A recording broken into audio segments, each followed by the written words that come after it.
Right, joining us now, Cedric Leon, CNN military analyst and retired U.S. Air Force colonel, and Fawaz Khairkha's professor will be joining us in just a moment. But we've got Cedric standing by for us. Cedric, there's just so many things happening today. Importantly, we're hearing from Hassan Nasrallah, the Hezbollah leader, to figure out sort of where this is going. And importantly, whether we're going to see a significant escalation. We're waiting for those lines to come through. But I want to take a step back here to talk about the significance of what we saw in the last 2 days, which the New York Times is calling the modern era Trojan horse, where it was completely unexpected and it's completely unprecedented. Yeah, that's right, Éliane, and it's one of those aspects of warfare where surprise is a key component to success.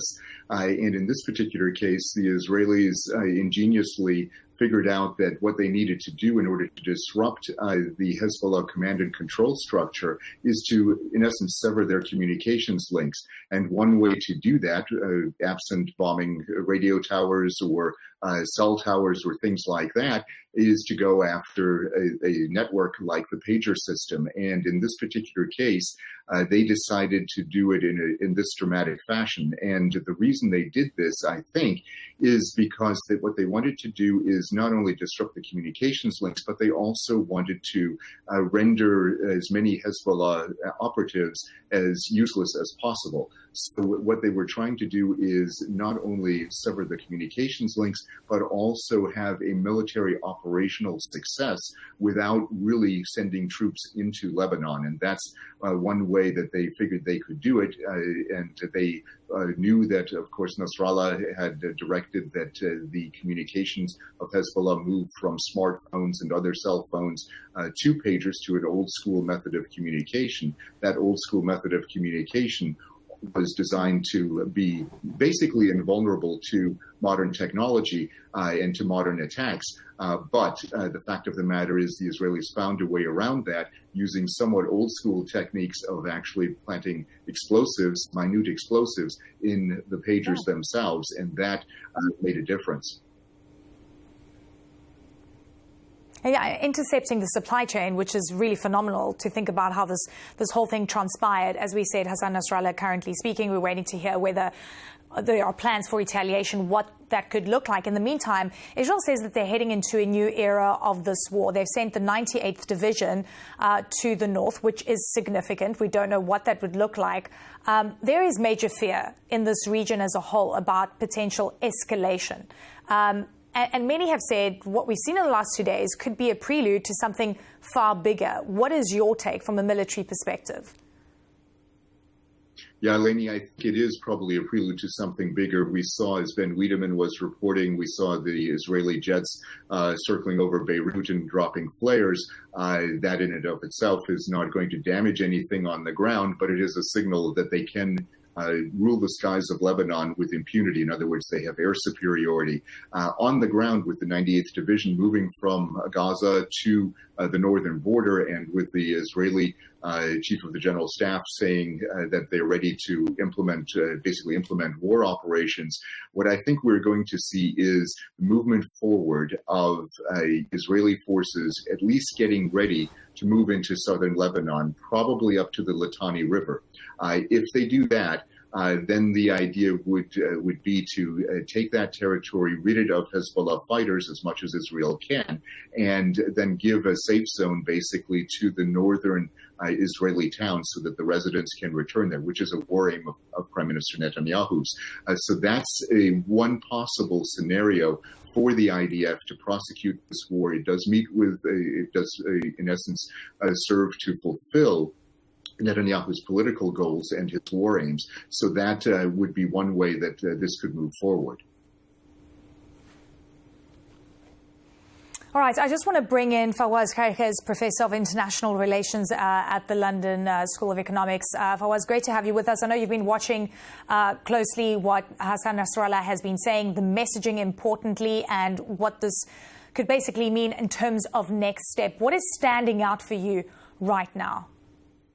Well, I mean, he acknowledged that what Israel did, and he basically accused Israel of planting explosives in the pagers and the walkie-talkies. He said it was a very powerful blow. It was a very heavy blow, psychologically and also in terms of casualties. He accused Israel of trying to kill 5,000 people in one particular minute.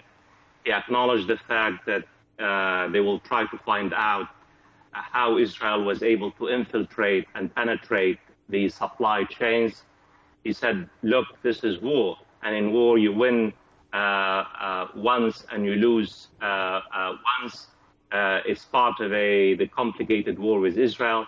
The big message is the following.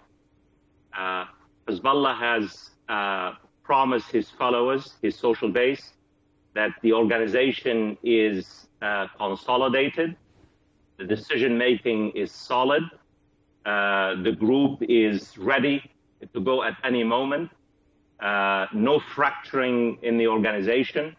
He also promised that Israel's overarching aim to separate the front from in Lebanon from Gaza will not happen. He said, we will continue to show solidarity with Gaza in the name of all the martyrs, in the names of all casualties. So really, it was a message of defiance, a message that Israel will not be able to break the backbone of Hezbollah. He made it very clear that Hezbollah will never surrender, that Hezbollah will continue to resist unless there is a ceasefire in Gaza. So basically, he really made it very clear. So Fawaz, and it's so the ceasefire in Gaza is going to be very important in terms of putting this to bed, right? De-escalation. I just want to quickly refer to something that Nasrallah just said. The structure of Hezbollah has been unshaken. But here's the question. What messaging does Hezbollah want to hear right now? And I guess everyone's looking to see if there's going to be retaliation. Frankly, we know Lebanon and Hezbollah don't have appetite to escalate this even further. But technically, as we've seen before, there's going to be something that will happen, and this is going to be a vicious cycle that continues. Well, look, I mean, I think Nasrallah had a two-pronged message. I think the first most important audience was the social base, the followers, the supporters, the people basically who have suffered, who have been injured, who have been killed, who lost their eyes, who lost their limbs. And remember, Hezbollah used to really pride itself on having trust with its followers, defiance, capability. So this really was a speech so far of reassurance. Tried to reassure his followers that the party continues to basically acknowledge challenges, mistakes. And he also acknowledged the fact that the followers are paying deeply and dearly for being part of Hezbollah. At the same time, I didn't hear any message that Hezbollah is willing to escalate more than the rules of the engagement with Israel. He really went out of his way to say, well, look, basically what we will do, we will continue to support Gaza. And to answer your question directly, I think Hezbollah faces a major predicament. And the predicament is, of course, it wants to retaliate. My understanding is that Hezbollah really wants to retaliate without triggering all-out war with Israel. Nasrallah has made it very clear that Israel is trying to drag Hezbollah into war with Israel and with the United States. So nothing changes. I don't think it threatens to escalate the type of confrontation with Israel so far. All right. Fawaz Khairkhez, thank you so much for weighing in on this story. We've got Cedric Leon there as well. Thank you to both of you